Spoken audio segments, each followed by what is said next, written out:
नमस्कार. पैसा एके पैसा या मराठी अर्थविषयक यूट्यूब चॅनलवर तुम्हा सर्वांचं मनपूर्वक स्वागत. या आधीचा जो व्हिडिओ आहे तो बऱ्याच लोकांपर्यंत पोहोचला आणि त्यामध्ये तुम्ही पोहोचवल्याचं श्रेय आहेच. त्यामुळे तुम्हा सर्वांचे आधी मनपूर्वक आभार.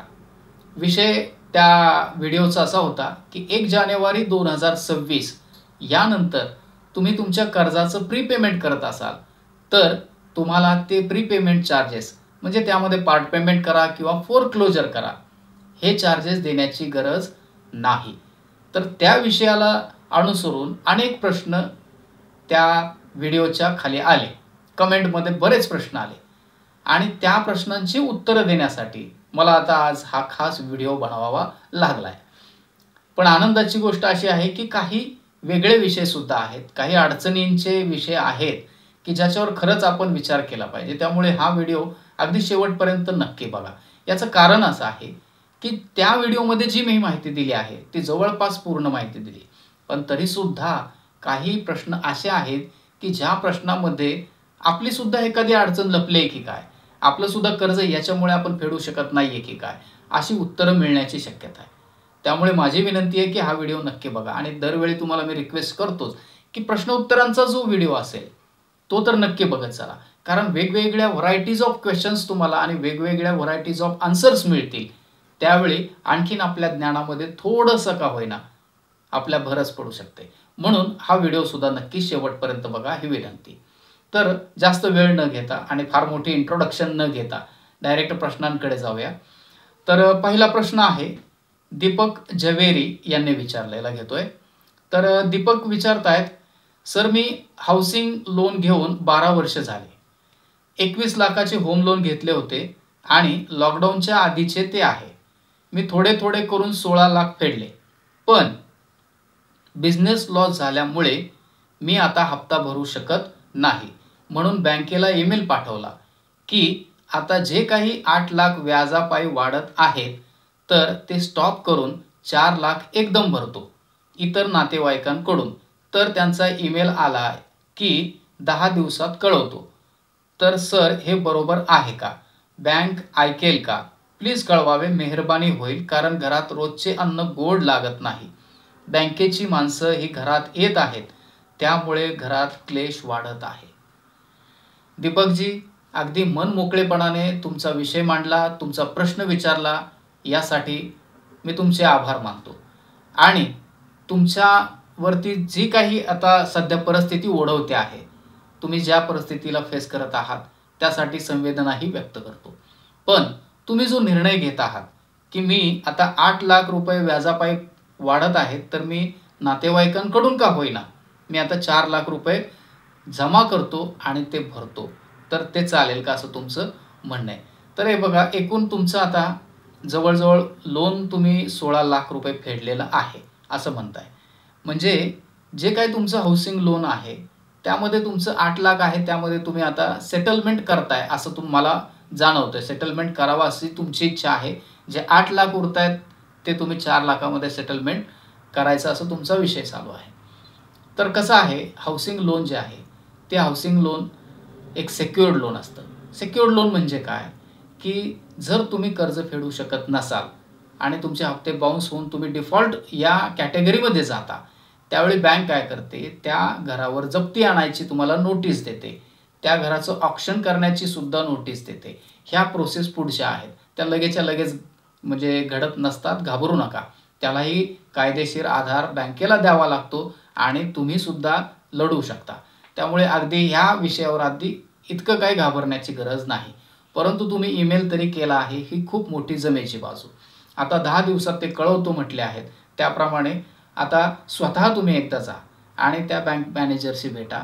आता खरी अमाऊंट जी आहे ती अमाऊंट तुमची 8 लाख आहे का, 6 लाख आहे का, व्याजासह फायनल अमाऊंट मला सांगा. क्लोजर अमाऊंट किती आहे, म्हणजे जेणेकरून मी किती भरू शकतो हेही तुम्हाला मी सांगू शकतो असं त्यांच्याशी बोला. आणि मग तिथे ते लोन सेटल होईल का, होऊ शकतं का, हा मार्ग नक्की काढा. पण आता विषय असा आहे की होम लोनच्या बाबतीत काय असतं. होम लोनच्या बाबतीत असं असतं की आपण ज्या रेट ऑफ इंटरेस्टने सर्वसाधारणपणे बँका होम लोन जे आहे त्या फ्लोटिंग रेट ऑफ इंटरेस्टने लोन देत असतात. आणि विशेष असं आहे की होम लोनमध्ये जेव्हा आपण एखादं पार्ट पेमेंट करतो त्यावेळी उरलेलं जी अमाऊंट आहे त्या अमाऊंटवरती तुम्हाला व्याज लागतं किंवा तो हप्ता जो आहे तो कमी करता येऊ शकतो. म्हणजे थोडक्यात काय की 8 लाख जर लोन असेल आणि 8 लाखामधले तुम्ही जर 4 लाख भरायला तयार असाल, 5 लाख भरायला तयार असाल, तर उरतात किती? 3 लाख. म्हणजे आता जो हप्ता आहे तो तुमचा हप्ता सुद्धा तुम्ही कमी करून 3 लाखाचा हप्ता जो आहे तो ठेवू शकता. ही एक गोष्ट. मी हे तुम्हाला का सांगतोय? कारण एकदा सेटलमेंटचा जर तुमच्यावरती शिक्का लागला, सिबिल रेकॉर्डला जर ही नोंद झाली, तर पुढे कर्ज घेणं जे आहे ते थोडंसं अवघड होऊ शकतं. म्हणून तुम्ही 8 लाखाचं लोन 5 लाख भरून 3 लाखापर्यंत आणून त्याचा जो हप्ता तुम्ही कमी करून घेऊ शकता बँकेकडून, तो जर तुम्ही फेडू शकत असाल पुढे, तरी सुद्धा कॅरी ऑन करू शकता. पण शक्यच नाही अशी जर परिस्थिती असेल तर लास्ट पर्याय म्हणून त्या अमाऊंटवरती सेटलमेंट होऊ शकते का, किंवा तुम्ही ते जे काही आहे लोन क्लोज करू शकता का, याची विचारणा मात्र तुम्ही बँकेला नक्की करू शकता. आणि जर ते ॲग्री होत असतील तर तेवढे अमाऊंट भरून तुम्ही नक्कीच बाहेर पडू शकता. तरीसुद्धा हा माझा एक मार्गदर्शक विचार म्हणून तुम्ही घ्या. त्याआधी कुठलाही निर्णय घेताना ॲज अ डिस्क्लेमर तुम्हाला मी सांगतो की कायदेशीर सल्ला घ्या. अर्थतज्ज्ञ तुमचे कोणी असतील, CA असतील, त्यांच्याशी बोला आणि त्यानंतर योग्य तो निर्णय घ्या. परंतु योग्य तो निर्णय घ्या म्हटल्यानंतर जेव्हा तो तुम्हाला सुटेबल वाटेल त्यामध्ये तुम्ही चॉईस करून तो निर्णय घ्यावा, असं माझं तुम्हाला सांगणं असेल. परंतु फार टेन्शन न घेता बँकेबरोबर कॉन्व्हर्सेशन जे आहे, संभाषण जे आहे ते चालू ठेवून मार्ग काढा, घाबरू नका. धन्यवाद.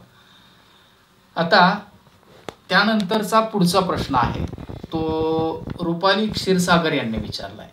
रुपाली क्षीरसागर यांनी विचारलेल्या प्रश्नामध्ये एका बँकेचं, नॉन बँकिंग फायनान्स कंपनीचं नाव येतं आहे. तर ते बँकेचं नाव मी इथे जाणीवपूर्वक टाळतो, कारण हा व्हिडिओ काही आपला कोणता स्पॉन्सर व्हिडिओ नसल्यामुळे आणि मला त्या बँकेचं तुम्ही माझे मागचे सगळे जर व्हिडिओ बघितले असतील तर मी शक्यतो ही नावं घ्यायची टाळतो.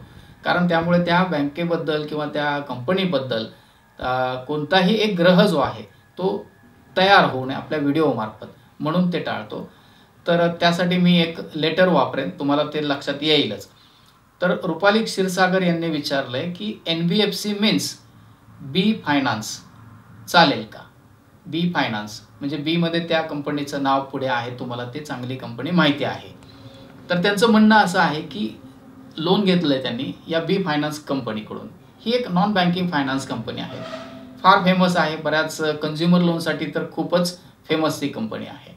बँक आहे आपण म्हणू शकतो, फायनान्स कंपनीज पण बँकेसारखंच काम जवळपास ती करते.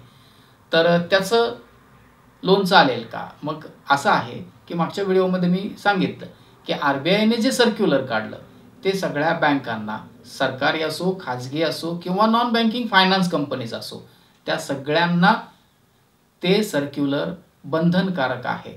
1 जानेवारी 2026 पासून पुढे तुमचं जर लोन बिझनेस लोन कॅटेगरीमध्ये येत नसेल आणि तुमचं जर loan rate of interest fixed rate of interest ह्या कॅटेगरीमध्ये येत नसेल तर ती बँक किंवा NBFC तुमच्याकडून पार्ट पेमेंटवरती किंवा फुल क्लोजरवर रिपेमेंट चार्जेस घेऊ शकणार नाही. त्यामुळे अगदी निश्चिंत राहा. फक्त ह्या 2 कॅटेगरी चेक करा. तुमचं जे लोन आहे, कोणतंही लोन असू द्या, ते बिझनेस लोन नाही आणि फिक्स्ड रेट ऑफ इंटरेस्ट या कॅटेगरीमध्ये नाही, एवढं फक्त चेक करा.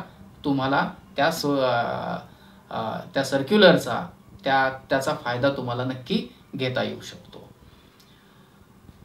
आता पुढचा प्रश्न घेतोय आपण.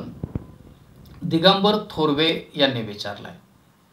त्यांनी विचारलंय दुकान गाळा घेण्यासाठी कर्ज घेतले आहे, फायदा होईल का? आता स्पष्टपणे तुम्ही इथे म्हटलंय की दुकान गाळा म्हणजे थोडक्यात बिझनेस लोन हा अप्रोच तुम्ही इथेच सांगितलेला आहे. परंतु तरीसुद्धा एक प्रॉपर्टी लोन म्हणून ह्याचा एक कन्सिडरेशन मला वाटतं की झालेला असतो.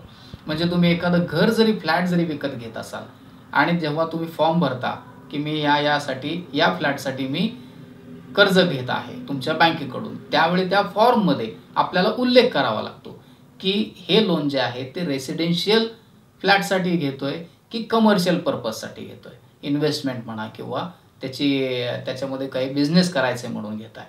तर अशी नोंद करताना त्या गाळ्याची नोंद तुम्ही कमर्शियल यासाठी केली आहे, बिझनेस पर्पज यासाठी केली आहे की रेसिडेन्शियल पर्पज यासाठी केली आहे, गॅरेज वगैरे तुमच्या स्वतःच्या वापरासाठी, हे तुम्ही आधी चेक करा. जर ते कमर्शियल पर्पजसाठी घेतलं हे जर तुम्ही तिथं लिहिलेलं असेल स्पष्टपणे, फॉर माय शॉप म्हटलं की तुम्ही तिथे बिझनेस करता, तर मात्र तुम्हाला त्या संधीचा फायदा घेता येणार नाही.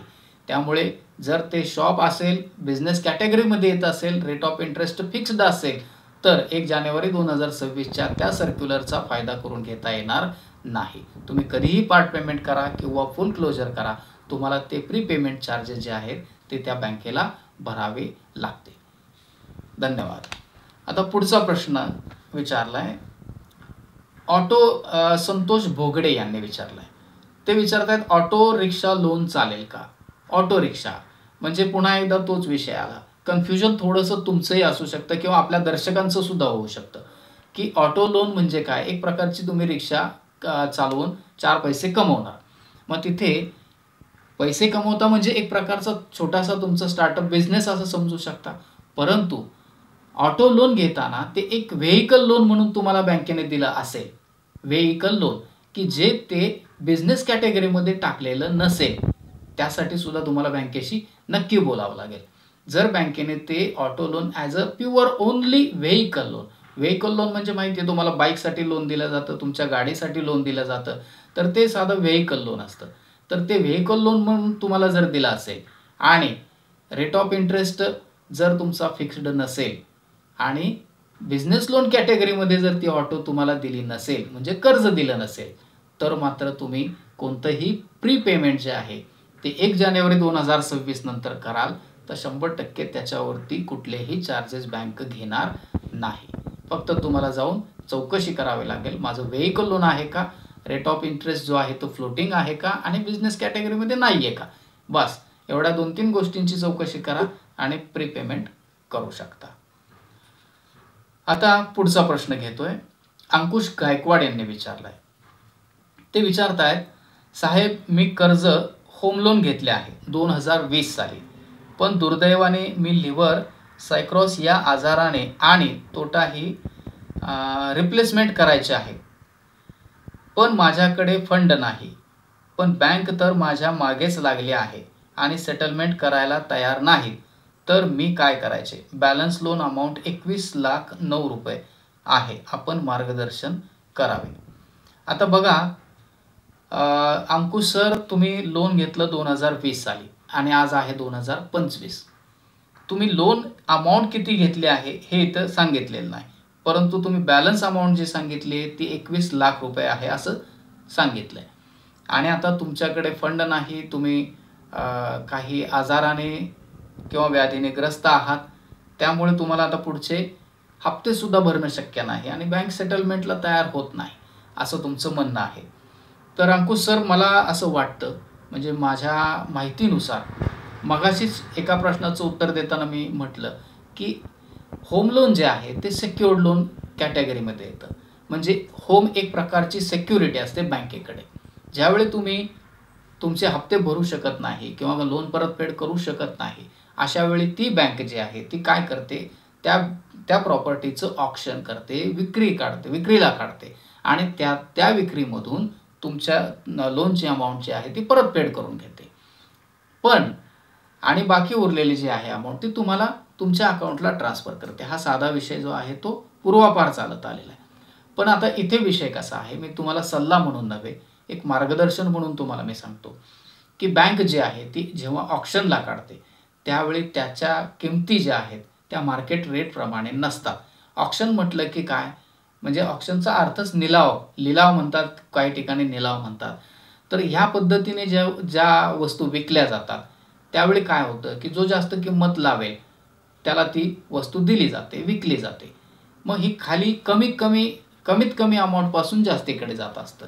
त्यामुळे अगदी पाहिजे ती अमाऊंट, पाहिजे ती कॉस्ट त्या वस्तूची, त्या घराची, त्या होम लोनची, त्या होमची मिळू शकते अशी गॅरंटी नाही. याऐवजी मग काय करावं आपण, तर अंकुश सर तुम्हाला एवढंच सांगेन, बँकेबरोबर तुम्ही बोलणं चालू ठेवा. याच्यामध्ये सेटलमेंट हा विषय जो आहे तो दुय्यम आहे, कारण ऑलरेडी तुमच्याकडे तुम्ही सिक्युरिटी बँकेकडे दिलेली असते. त्यामुळे ते सेटलमेंट म्हणजे काय, तुम्ही जर 4 पैसे भरून जर सेटल करायचं आहे लोन माझं असं म्हणत असाल, तेही बोलून बघा, म्हणजे त्यामध्ये बोलायला हरकत नसते. पण तरीसुद्धा ऑप्शनपर्यंत विषय जर जात असेल तर मात्र बँकेशी बोलून तुम्ही एक वेळ विचारा, मला एक 2 महिन्याचा वेळ पाहिजे आहे किंवा 1 महिन्याचा वेळ मला पाहिजे आहे, की जेणेकरून मी माझी प्रॉपर्टी, माझं जे होम आहे, घर आहे, ते मी स्वतः विकतो आणि ते विक्री झाल्यानंतर तुमची जी 21 लाख अमाऊंट बॅलन्स आहे ती तुमच्या अकाउंटला ट्रान्सफर होऊन जाईल आणि उरलेली जी काही अमाऊंट आहे ती मला मिळेल. हे साधं गणित आहे. मग चांगलं गिराईक, व्यवस्थित तुम्हाला पैसे पे करणारं मिळालं, कॅश असो, कॅश इन द सेन्स रोखीने व्यवहार म्हणता येत नाही त्याला, पण कर्ज ट्रान्सफर करणे वगैरे अशाही कॅटेगरीमध्ये कोणी गिराईक मिळालं तर तुम्ही त्यातून नक्की सुटू शकता. परंतु ऑप्शनपर्यंत विषय जाण्याआधी मात्र 100% तुमचा बँकेबरोबर सुसंवाद वाढवा आणि असा निर्णय घ्या की जो तुमच्या फायद्याचा ठरेल. इथपर्यंत असे प्रश्न जे होते त्यामध्ये मी माझं मार्गदर्शन माझ्या माहितीनुसार, माझ्या अनुभवानुसार सांगण्याचा प्रयत्न केला. तरीसुद्धा ॲज अ डिस्क्लेमर मी सांगतो की मी जे सांगितलं आहे त्याचप्रमाणे तुम्ही तुमची लाईन ऑफ ॲक्शन ठरवावी असं अजिबात करू नका. कायदेशीर सल्ला घ्या, तुमच्या अर्थतज्ञाचा, CAचा सल्ला घ्या आणि मगच तुम्ही तुमचं पुढचं पाऊल टाका आणि त्यातून नक्की बाहेर पडण्याचा प्रयत्न करा. परंतु पुन्हा एकदा नेहमीप्रमाणे सांगतो, घाबरू नका. सुसंवाद बँकेबरोबर ठेवणे ही पहिली प्राथमिकता ठेवा, त्यातून मार्ग काढा आणि नक्कीच चांगल्या मार्गाने बाहेर पडा.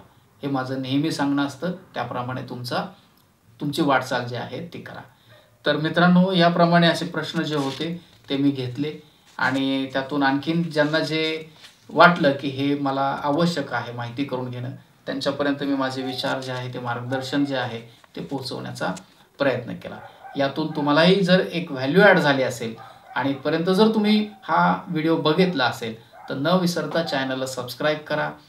जर व्हिडिओ आवडला असेल तर लाईक करा आणि हा चॅनल, हा व्हिडिओ अशाच कर्जामध्ये अडकलेल्या परंतु काहीतरी सुटका करून घेण्याची इच्छा असणाऱ्या मित्रमैत्रिणींना न विसरता पाठवा. धन्यवाद. काळजी घ्या आणि आपला जो व्यवहार आहे तो सुरळीत ठेवण्याचा कायम नेहमी प्रयत्न करत राहा. थँक्यू. धन्यवाद.